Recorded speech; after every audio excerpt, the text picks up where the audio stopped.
The voicemail lasted only 11 seconds. At first it sounded normal, just soft breathing, a nervous little laugh, and the faint sound of a television somewhere in the background. Then Annie's voice finally came through, shaky and low, like she was trying not to let someone hear her. "Nancy, if something happens to me, don't let them say I disappeared on purpose." The message ended there. No scream, no goodbye, just silence so heavy it almost sounded intentional. And the strangest part, Nancy Guthrie didn't call the police after hearing it. She deleted the voicemail. For almost 2 weeks, nobody knew Annie was missing. Her neighbors assumed she'd gone to visit family. Her co-workers thought she'd quit without notice. Her mailbox overflowed until letters slid onto the porch, soaking in cold rain while the lights inside her home stayed off night after night. Then someone finally entered the house, and what they found inside made it impossible to believe Annie had simply walked away. Annie Harper was the kind of woman people described as gentle before they described anything else. She worked quietly, spoke softly, and carried herself with this careful politeness that made strangers trust her almost immediately. She had spent most of her life helping other people clean up disasters, financial disasters, emotional disasters, family disasters, but privately, her own life had started unraveling months earlier. Bills piled up inside kitchen drawers she stopped opening. Collection notices arrived faster than paychecks, and somewhere between losing her husband to cancer and losing her savings to medical debt, Annie became desperate enough to ask for help from the only person she thought would never turn her away, Nancy Guthrie. Nancy wasn't just a friend, she was practically family. The two women had known each other for years, attending church events together, sharing birthdays, dinners, and long late-night conversations over coffee. Nancy had a reputation for being composed, dependable, financially comfortable, the kind of woman who always knew exactly what to say in difficult moments. So when Annie quietly asked her for a loan, it didn't seem unusual at first. According to people close to them, Annie only needed enough money to stay afloat for a few months. She promised she would pay every cent back. But something about the conversation changed the relationship instantly. Witnesses later described Nancy's reaction as strangely cold, almost offended, and after that meeting, Annie began telling people something terrifying. "Nancy knows things about me that could ruin my life." The first unsettling details surfaced through Annie's co-worker Melissa, who remembered Annie arriving late one morning looking pale and distracted. Annie kept checking the parking lot through the office windows as if she expected someone to be watching her. When Melissa jokingly asked if she owed money to the mafia, Annie forced a smile that disappeared almost immediately. Then she looked closer and whispered, "Have you ever trusted somebody so much that they could destroy you without trying?" Melissa laughed awkwardly, expecting Annie to explain, but she never did. Instead, Annie changed the subject and spent the rest of the day unusually quiet. A week later, Annie canceled plans with almost everyone in her life. Friends noticed she stopped answering calls after dark.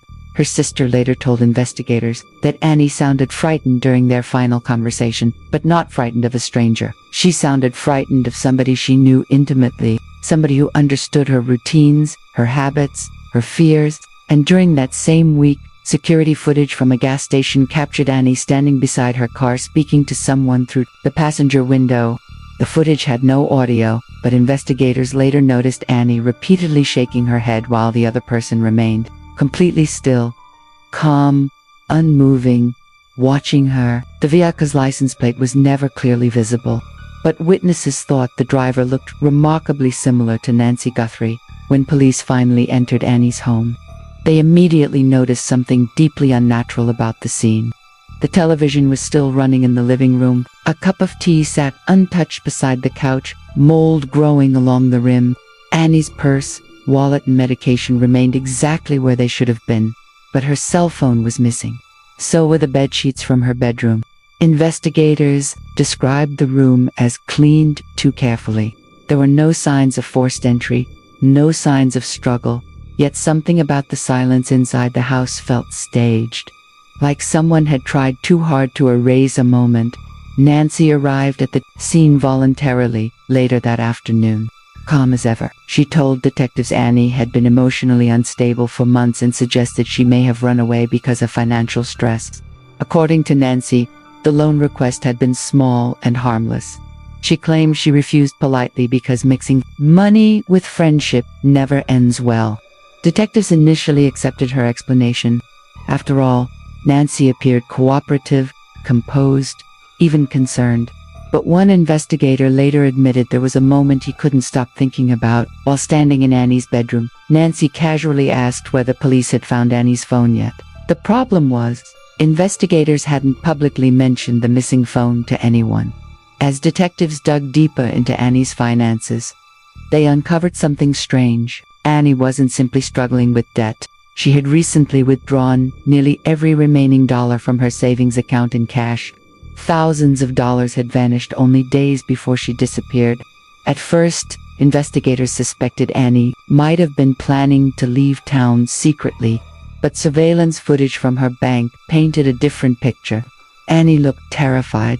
She kept glancing behind her shoulder while speaking to the teller, fumbling with papers and trembling hands, and when she exited the building, another figure could briefly be seen standing across the street watching her.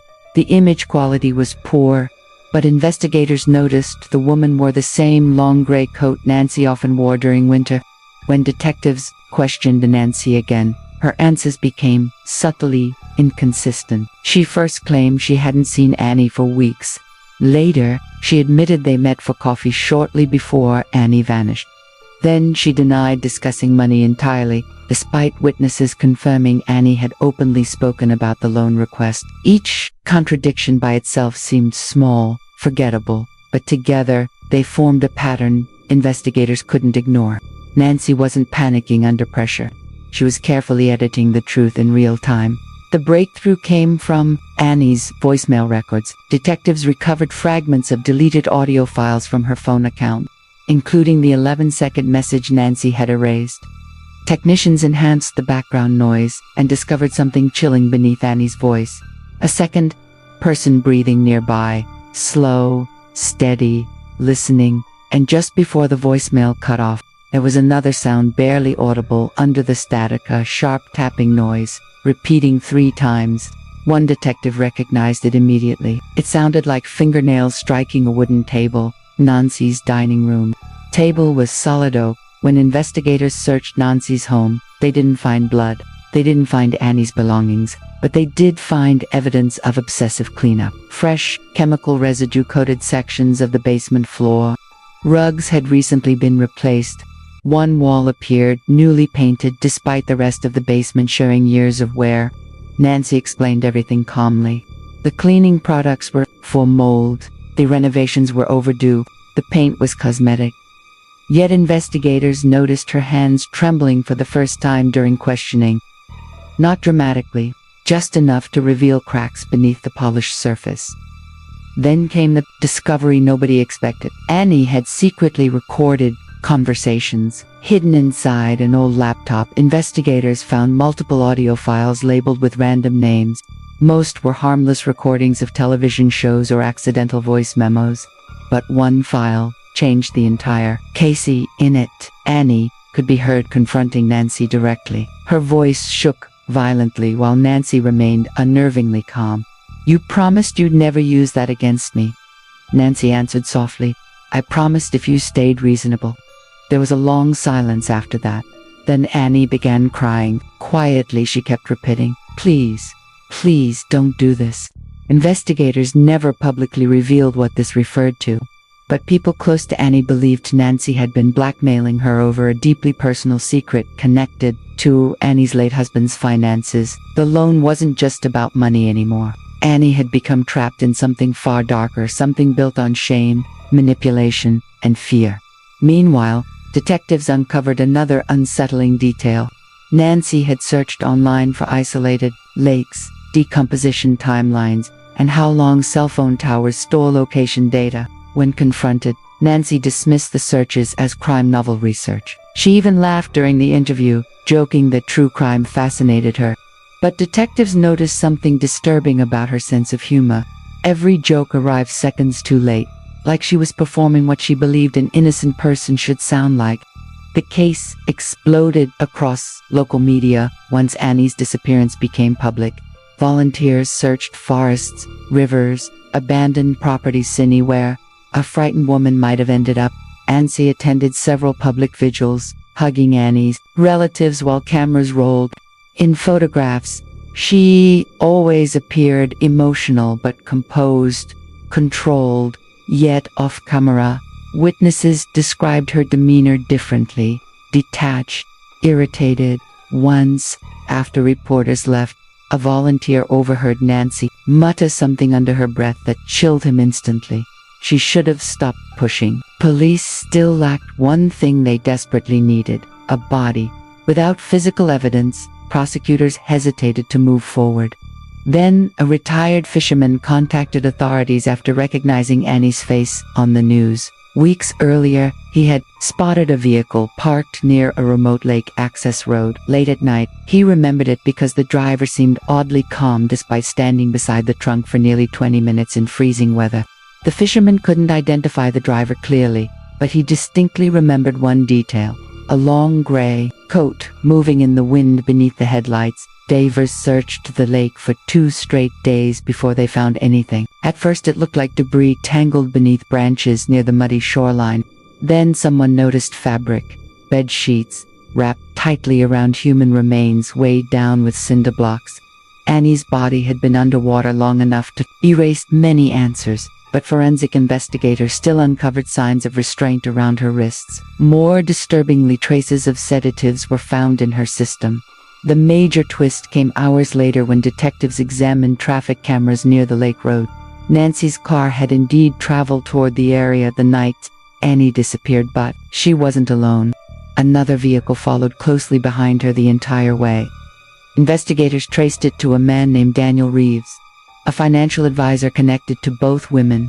Suddenly, the case became far larger than a friendship turned deadly. Detectives discovered Annie had uncovered evidence that Daniel and Nancy had been secretly stealing money from elderly church members through fraudulent investment schemes. Annie hadn't just asked for a loan, she had threatened to expose everything. Daniel Reeves broke first. After nearly 11 hours of interrogation, he finally admitted Annie confronted them days before her disappearance. According to Daniel, Annie was horrified after discovering forged signatures tied to church donation accounts.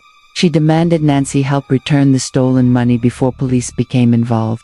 Daniel claimed Nancy panicked immediately. Not because she feared prison, but because exposure would destroy the carefully crafted identity she had spent decades building. The respected friend, the generous community figure, the woman everyone trusted. Daniel confessed they invited Annie to Nancy's house under the pretense of discussing repayment options. Annie arrived believing they wanted to make things right. Instead, the meeting spiraled into an argument. Daniel claimed Nancy offered Annie wine mixed with sedatives to calm her down. Once Annie became weak and disoriented, panic took over. According to Daniel, Annie kept whispering, "You don't have to do this," even while they carried her downstairs. But the detail investigators never forgot came next. Daniel said Nancy remained completely silent the entire time. No yelling, no crying, no hesitation, just silence. Nancy Guthrie was arrested 3 days later. At first, she denied everything, even after Daniel's confession. She called him a liar, a coward, a manipulator trying to save himself. But investigators had already reconstructed the final hours of Annie's life through cell phone data, deleted recordings, and forensic evidence from the basement. Annie hadn't disappeared suddenly. She had been slowly cornered by 2 people she trusted until there was nowhere left to run. The loan request had simply triggered the collapse. Annie needed money because she had uncovered missing funds connected to the fraud scheme, and Nancy feared desperation would make Annie talk.